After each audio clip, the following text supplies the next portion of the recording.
திருப்படல்கள் 128 1 6 முடிய.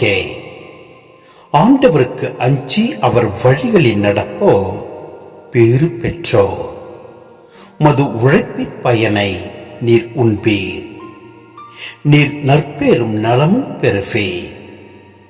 உம் இல்லத்தில் உம் துணவியார் கனித்தரும் திராட்சை கொடி போல் இருப்பார். உண்ணும் இடத்தில் உம் பிள்ளைகள் ஒலிவ கன்றுகளைப் போல் உம்மை சூழ்ந்திருப்ப. ஆண்டவருக்கு அஞ்சி நடக்கும் ஆடவர் இத்தகைய ஆசி பெற்றவராயிருப்பார். ஆண்டவர் சீயோனிலிருந்து உமக்கு ஆசி வழங்குவாராக. உம் வாழ்நாள் எல்லாம் நீர் எருசலேமின் நல்வாழ்வை காணும்படி செய்வாராக. நீர் உம் பிள்ளைகளின் பிள்ளைகளை காண்பீராக. இஸ்ரேலுக்கு நலம் உண்டாவதாக.